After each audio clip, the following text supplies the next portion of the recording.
uma matéria-prima de novo na área. E ainda em clima de festas juninas, para você que quer saber mais um pouco sobre os bastidores da história.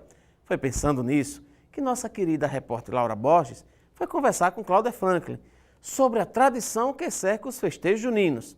Dá só uma olhada. Entender os porquês de uma cultura tão rica. Continua a nossa série junina.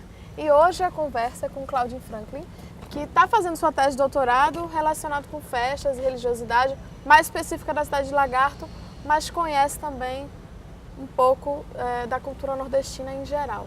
A minha pergunta é: de onde é que surgem os festejos juninos? Qual é a origem? Na verdade, Laura, os festejos juninos envolvem também não só questões históricas, mas sobretudo questões religiosas. É uma festa hoje mais profana do que religiosa, porque acabou virando domínio público, né? Mas originalmente o seu teor é religioso. E envolve 3 santos, né? Você tem aí o São João, que é o santo básico da festa, a mãe do santo, que é Santa Isabel, e no meio São Pedro, que até eu me questiono muitas vezes o que é que São Pedro está fazendo aí nesse meio. Mas essa tríade explica algo que diz respeito às próprias táticas pedagógicas da Igreja Católica, no que diz respeito a converter os fiéis, atrair os fiéis, estabelecendo uma espécie de catolicismo lúdico, né, que é atrativo, que trabalha com essa parte cênica, né, envolvente. As comemorações durante esse mês são as mais diversas. A quadrilha, por exemplo, de onde é que surge essa tradição de festejar com a dança? É curioso como o governo português, Portugal, no seu processo de colonização do Brasil, traz as devoções e traz essas festas para cá. E elas vão ganhar inicialmente um caráter cortesão, porque a tradição católica portuguesa do século XVI e XVII acaba se concentrando nessa coisa de se realizar festas com banquetes em honra a São João, né? Daí o fato deles terem trazido a dança de origem francesa, que hoje é a quadrilha, né? Daí os termos a levantou, a narrier, né? Que lembra muito a cultura francesa. E o Brasil tem uma coisa muito curiosa, né?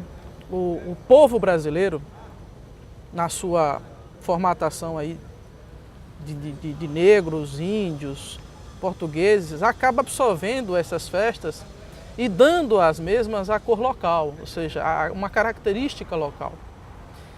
E o grande barato disso é o elemento popular. O povo absorve isso e faz ao seu modo. E se você pega a quadrilha, por exemplo, né? Imagine o povo vendo aqueles nobres dançando uma dança de origem francesa na Casa Grande ou nos locais onde as elites se reuniam. E há muito nisso a coisa do caçoar, do mangá ou do tirar uma onda. Então, o populacho, como normalmente se classifica, absorve isso e renova essa cultura e agrega outros elementos. Então, se você pega a quadrilha hoje, a pessoa diz: o forró se eletrizou, a quadrilha perdeu suas origens. Gente, isso faz parte da tradição. A tradição, ela mantém o que é original, mas agrega elementos inovadores que não tiram, no meu modo de ver, o seu brilho. Então, a coisa da quadrilha, que é uma contribuição da corte portuguesa de Dom João que veio para cá, não é à toa que há aquela dúvida se a expressão junina se refere necessariamente a junho ou a joanina, de João, festas joaninas, que o rei João talvez fizesse, né, em devoção a São João. Então, o que eu fico fascinado, como estudioso e até como cidadão, é como essa cultura no Nordeste ganha uma força tal que se desdobra em variados elementos, da quadrilha às comidas. A fogueira está sempre nas portas das casas durante essa época. E a tradição vem justamente da religião, justamente com toda a outra história das festas juninas. Mas qual é o pedaço que ela ocupa na história? De onde vem essa fogueira? Reza a tradição que o costume, por exemplo, de acender a fogueira se deva ao fato de Isabel ser ultrapassada na idade e não poder ter filhos, e que teria gerado um filho por obra de milagre. E Maria, né, a mãe do Cristo, teria combinado, elas duas, de que acenderia uma fogueira como sinal, né, desta graça ou deste nascimento. E isso teria sido realizado, de tal modo que, a partir desse tempo, o acender a fogueira, o anunciar a coisa do mastro, de pôr no lugar mais alto para avisar, acabou virando uma tradição, uma rememoração por esse momento sagrado. Como a cultura é dinâmica, a cultura ela evolui, se torna complexa e vai ganhando outros ramos, à medida que essa devoção ou essa rememoração devota vai acontecendo com o tempo, a ela vão se agregando outros elementos que vão se dando de acordo com o espaço, de acordo com o tempo, de acordo com a cultura local. É um momento de anúncio e comemoração. O Nordeste está na época de colheita do milho. Como é que acontece essa história toda da alimentação e da culinária característica dessa época do ano? No Brasil, como de um modo geral, a festa está sempre relacionada à comida, à dança ou à comemoração de uma colheita. Aí vem o milho, né? O camarada planta o milho lá no mês de março, na esperança de junho colher para poder comemorar, porque entre os antigos era comum se comemorar através de um banquete e agradecer a Deus, ou na antiguidade aos deuses, pela boa fartura, pela boa colheita. Então observe como é rica essa cultura. A mistura da comida, da dança, da diversão, que leva ao prazer, à satisfação. No Nordeste isso ficou mais forte. Por quê? Por conta da religiosidade. Quer dizer, a herança portuguesa no Brasil, sobretudo no Nordeste, ela é muito forte. Então se você cria essa ideia de que a cultura vai, não digo evoluindo porque é um termo complicado, termo de cultura, mas a ela vai se agregando elementos que a tornam complexa, complexa não no sentido difícil, mas no sentido de Peculiar. rica, peculiar, né, singular. Então a gente observa como essas coisas vão se dando e vão enriquecendo. Quer dizer, se você pega, por exemplo, a coisa do milho, ainda há pouco eu falava com alguns alunos, né, o porquê o milho? Aí já se fala, isso ainda não é uma teoria comprovada, é uma hipótese, de que talvez isso tivesse uma reminiscência até no Egito, quando se colhia o milho para festejar a boa colheita. Então a humanidade, e o povo nordestino de modo especial, tem essa coisa de enriquecer a cultura com elementos novos que vão agregando e vão misturando o religioso e o profano, de tal forma que vão dando a beleza da festa.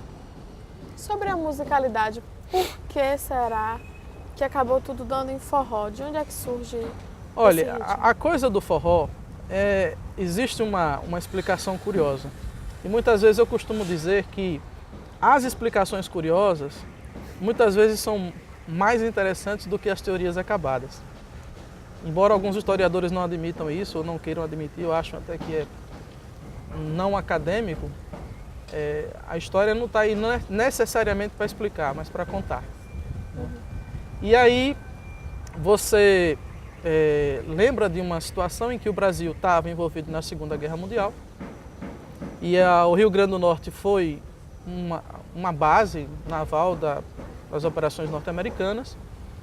E aí, num momento de descanso, isso é também uma coisa que se fala muito, né? Os nordestinos teriam realizado uma festa, onde seria uma festa democrática, né, para todos. E aí, para que os americanos pudessem entender, né, colocaram na entrada do baile, né, da festa, for all, né, for all, para todos. Poxa, no linguajar nordestino, na coisa de você falar do seu modo, você acaba derivando um novo falar, uma nova expressão, forró, forró, né, que vai derivando e dá o forró. No que diz respeito à musicalidade, isso é muito rico no Nordeste. Quer dizer, eu não sou adepto dessa ideia de que Calcinha Preta não faz música nordestina ou que a banda A ou B não faz música nordestina. Não existe isso, né? A gente, na verdade, se apega a um passado e quer ver o presente sempre por esse passado e não percebe que a humanidade, que a cultura, ela modifica-se. Então, se eu tenho um forró eletrizado, Luiz Gonzaga deve estar contrariado lá no sepulcro. Não, se ele estivesse vivo, né, talvez estivesse até tocando sanfona com o Calcinha Preta ou com qualquer outro desses grupos que as pessoas, de forma pejorativa e até preconceituosa, classificam como não forró. Seria importante manter a autenticidade por uma questão de identidade do povo. Veja bem, o que é autenticidade na musicalidade nordestina relativa aos festejos juninos? A zabumba, o triângulo, né, e a sanfona. É o forró pé de serra. Bom, mas e o Fala Mansa? O Fala Mansa não faz um forró pé de serra porque é universitário? Quer dizer, você pega um Jackson do Pandeiro, que vai inovar. Se você ficar com medo da inovação, achando que a inovação vai acabar prejudicando os valores originais da cultura ou coisa parecida, você acaba matando a possibilidade que a cultura tem de se renovar, de se enriquecer. Já pensou se nós pensássemos numa tradição rígida, numa tradição fechada, enquadrada, talvez não tivéssemos essa variedade de coisas hoje. E a importância de resgatar toda essa cultura, de conhecer e saber o porquê que acontece essa festa no São João, os festejos juninos? Qual a importância do cidadão comum saber dessa realidade? Você pode até dizer assim, Laura, não, Cláudio Franklin, você está falando isso porque você é um educador. Mas ainda que eu não fosse educador, é uma coisa lógica, uma coisa até muito óbvia. Não há como mudar qualquer processo se não for pela educação. Eu trabalho com patrimônio cultural, então como é que eu vou convencer a população a respeitar um artefato, a manter uma tradição? Dizendo para ela o que é esta tradição, o que é este artefato, o que é que ele significa, por que precisa ser preservado, qual é a responsabilidade do Estado, qual é a responsabilidade do cidadão. E dizer isso de forma tal que mexa com a pessoa, que toque com a pessoa. Eu costumo dizer que a primeira vez que eu fui em Divina Pastora, a primeira impressão que eu tive foi uma cidade velha, típico de uma adolescente de 17 anos. Mas quando a professora Terezinha Oliva abre a boca na visita e diz que a cidade tem toda uma tradição afro, a coisa da renda irlandesa, aquilo tocou. No que tocou, eu conheci. No que eu conheci, eu passo a respeitar. Você só preserva aquilo que você conhece. Você só cuida daquilo que você ama. E para você amar, você precisa primeiro conhecer. Então, como fazer para as gerações manterem a tradição? Fazendo primeiro com que elas conheçam a tradição, a importância da tradição. Isso se dá onde? No âmbito escolar. Os governos deveriam fazer isso. Aliás, fazem, mas com mais massividade. Campanhas no sentido de educar mesmo a população, de mostrar o que são os festejos juninos, de abrir espaços na mídia, como você abre agora, como o Marcos abre lá, né, no programa, para que as pessoas, o público, a mídia está aí para isso. A mídia, ela serve exatamente para que as pessoas sejam educadas fora do espaço sala de aula. Isso aqui é uma educação. Uma educação na medida em que eu transmito para o público do matéria-prima informações que despertem nela, primeiro, um sentimento de pertencimento. Poxa, o Cláudio Franklin falou ali, a Aglaé falou ali, então eu vou sim contribuir com esse processo, porque eu tenho que ver a festa não somente pela diversão. Ela é importante, aliás, ela é fundamental. Mas eu preciso entender por que eu estou ali. Eu estou ali só para tomar cachaça? Não, eu estou ali porque aquela festa tem um significado que diz respeito a mim. E que, especificamente, diz respeito à minha sergipanidade e ao meu ser nordestino. Ainda bem que você é nordestino, sergipano, lagartense e agora participante do Matéria-Prima, dando as suas informações e falando sobre a cultura do Nordeste que é tão importante. Até a próxima, pessoal!